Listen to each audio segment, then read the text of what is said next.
Walker and I have been trying to think of other ways that we can help actors, and we've come up with an idea that I really love called Conversations on Acting. And it basically is your opportunity as an actor to ask them questions.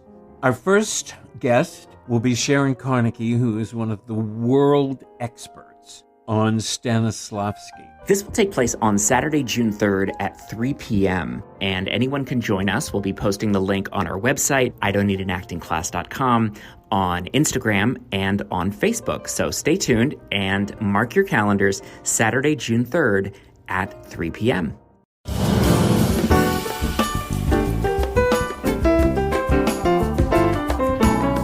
Welcome to I Don't Need an Acting Class with Milton Justice.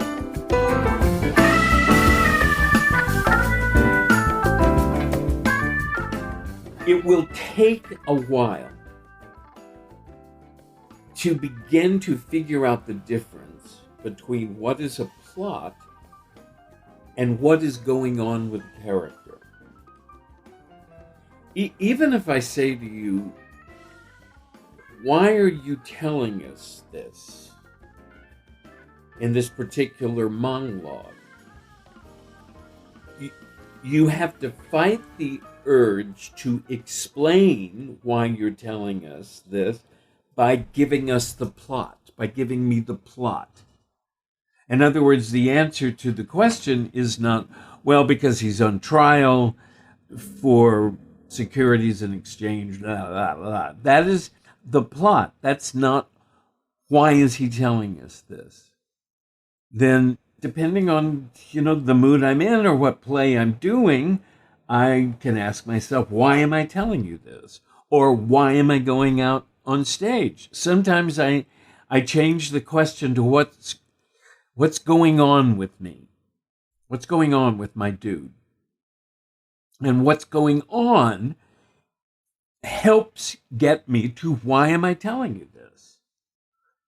I mean, if what's going on with my character is, man, I am fucked, that is a reason to talk. That is a reason to say this monologue. So that's it. Now, let me just add two other things, because I just want you to... I see now. I see. Yes. I mean, here's the thing that I want you to get. There are elements there to help me. And the reason I say this is very, very difficult is because sometimes you have to say, okay, wait a second, hold on. What is my problem? Okay, so now this goes back to the Russian word zadacha. And I was working with Karim earlier today, and we went through this, and this is on a monologue he's been working on for years. And it was very, very difficult for him to come up with the answer to the question, what is my problem? And look, you're going to be in acting classes and they're going to ask you the question, what is my objective? Or worse, what is my intention? I hate all those words, just fine. Whatever it is, just nod. I mean, you have to go through this. Chris Petrovsky went through this the other day working with the director on this episode of FBI he's starring in. The director told him something she wanted. She also has a language barrier, and he disagreed. And he's smarter about the character than she is, but nonetheless. And by the way, the episode in Madam Secretary that he was in, once they decided that he was too popular a character to kill off, which is what they had done, and they brought him back from he wasn't dead, he was in prison. And the plot was part of a prison exchange. Eric Stoltz was directing the episode. And in the episode, when he comes across the bridge between Russia and Finland, it was written in the script that he spit at Henry, who had been his friend in the FBI. And Chris said to Eric Stoltz, I don't think he would spit. And Eric said, I agree. But it's written in the script. And the writers are the ones who handled this. So what I reminded Chris of was Eric said, we'll shoot it both ways. They wanted to use the spit. And I said to him, but, I look back on that piece of film and you made it work. So it doesn't matter what they give you to do. If you are that invested in the character and that clear about what's going on with the character, you could do anything. They could say to you, sit down, kiss the ground. It doesn't make any difference. But you are in that character's realm and what the character is thinking about. Okay, so let me go back. So first of all, when you just did the monologue for me, you were doing a performance of the first line. You had decided he would throw the first line away and be clever. So that's not this play and that's not this monologue, and it sucked. That's why I stopped you after one line, because nothing was going on. So now our question is, how do I figure out what's going on? Many things are there to help us. Zadacha, the problem, is really helpful. What is my character's problem? Now, this is where you have to be very careful. This is where you can very easily answer the question with the plot. But that's not what you want to know. That is not what the problem is. Stella would say the problem is a soul problem. And the reason she said that was to help us get to the size of the idea. But if I say, what is my character's problem? And if the answer to the question is, as an example, I'm fighting for my life. That's a good problem. In this particular thing, I might also choose, what is my character's problem? My character's problem is no one understands how this happened. No one understands me. No one gets. Let's just say no one gets how easy this can happen. So that is my problem. Nobody gets it. That's a huge. Do you see what I mean? That's a huge problem. If you have a problem, it makes sense that you want to solve it. And you solve the problem through the action. So if I have a problem that no one understands, then I solve the problem by, it's like to make you understand is an action. Do you see what I mean? And you don't have to, the way you say it is the way you'll do it, so you don't have to be too prissy with the words. And if you look at the other monologue you've been working on ridiculously, Corey from Fences, he has a similar problem. His problem is huge. It includes a little plot, but his mother doesn't understand. She doesn't understand. And it's deep. And I would say, I would probably riff on that. My mother doesn't understand my pain. So now I have to say, how do I solve that?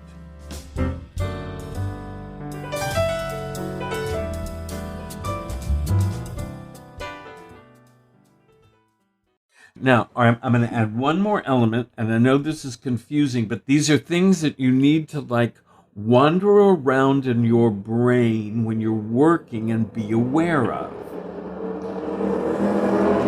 And the other thing that's really good is, who is my partner?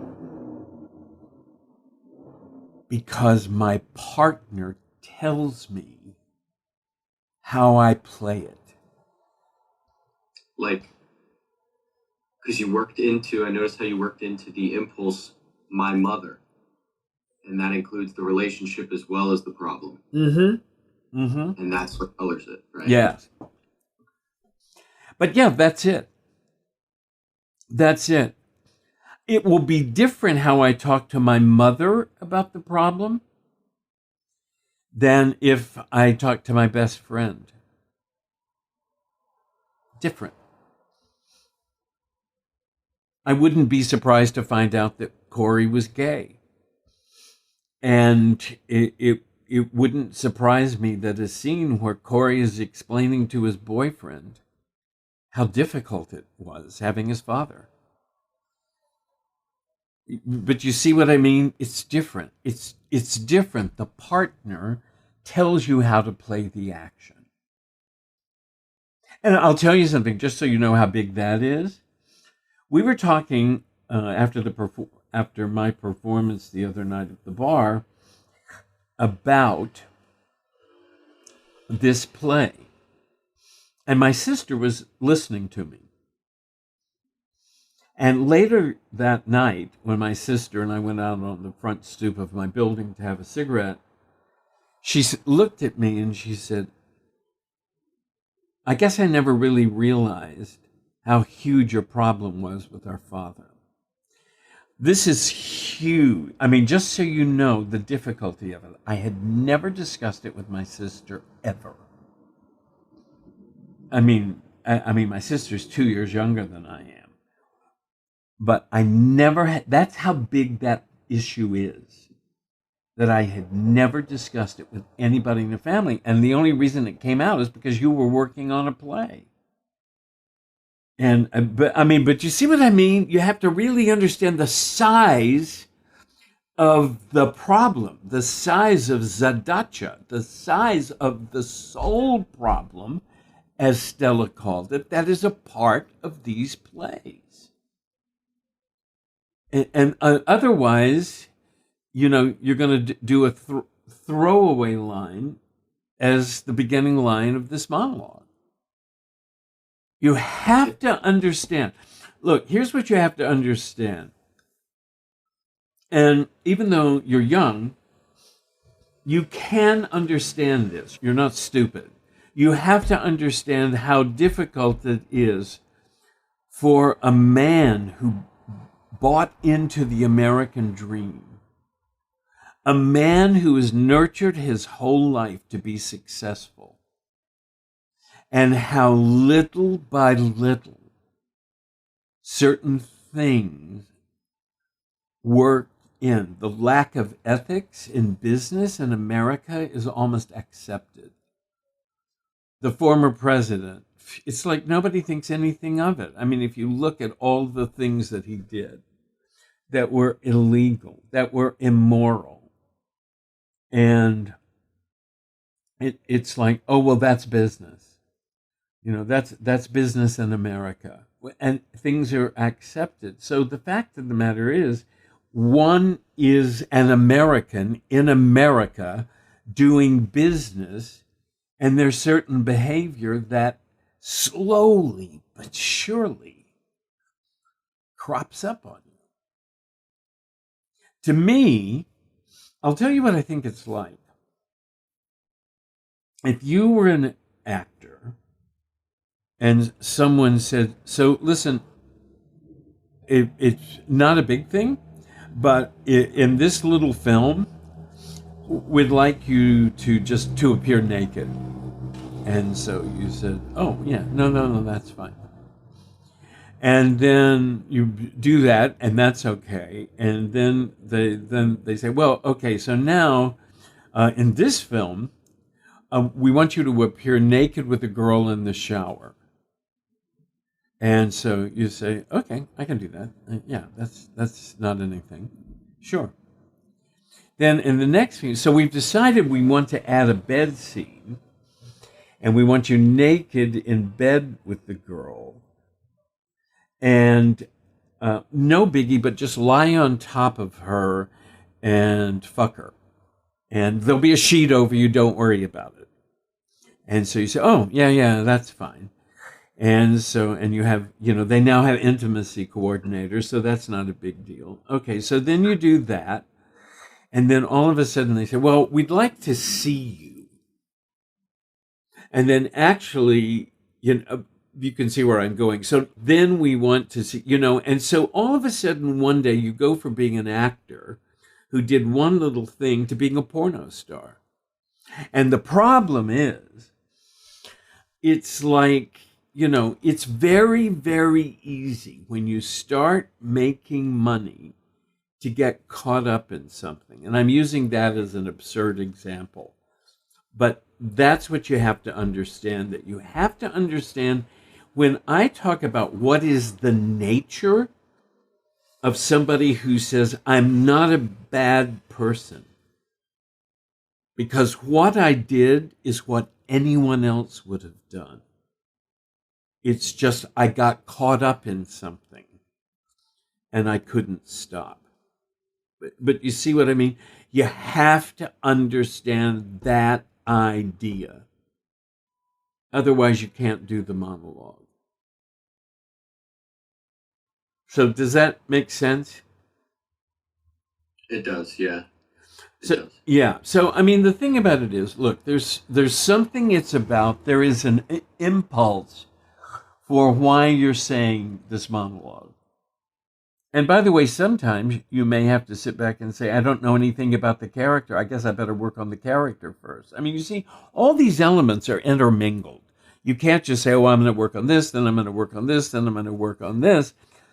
Had you decided you were going to work on the character first, and then you started working on something else, you might say, "Oh, that's interesting. I need to go back and rework on the character." Do you see what I mean? You have to be able to flip around a lot. So There is this impulse. The impulse comes out of a lot, I would say, the problem, and the need to solve the problem, and then add to it who he's talking to. Now, it was easier when, as you heard, when I did the example of talking to my mother. When my mother is my partner, that's different, because she was married to that man. So that was an issue. So all of those things color the way I talk to her to make her understand something. I agree. It is a good choice to say, I'm talking to my wife and child when I do this. But the fact of the matter is, there is no wife, there are no children, unless you build them. And our tendency as actors is just to throw that out. Oh, no, I love that. He's about to go off to prison, and he's doing a speech about why all of this happened, and my partner is my wife and child. But until you earn wife and child, it is a concept. And the danger of it is a concept that you as an actor say, oh, right, yes, I know exactly how to play that, but you don't, because there is no wife and child. So that's where you have to be very, very careful. You have to be careful as an actor making arbitrary choices like that. You have to be very careful listening to a teacher or director who gives you arbitrary choices like that. That is one step away from substitution. That's one step away from saying, just act like you're in your mother's backyard instead of on the beach at Normandy. So, this is where we make our work less important. Whereas if I make a choice, then I am talking to the people who judge me, who are judging me. To me, it's easier because that's something that I really understand in my depths of my soul, what it's like, what it must be like to talk to the people who judge you. But from a standpoint of, I want you to understand me. And the obstacle to the action is you are judging me. And I want you to understand me. Now I can look at them and say, I am not a bad person.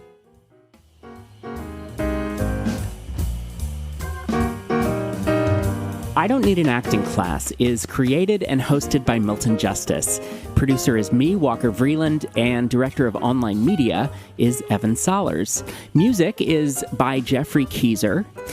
Please subscribe, rate, and review the podcast. You can find us online, idon'tneedanactingclass.com, and you can continue to send your questions to Milton at questionsformilton@gmail.com. Thank you so much for listening, and we'll see you back here next week.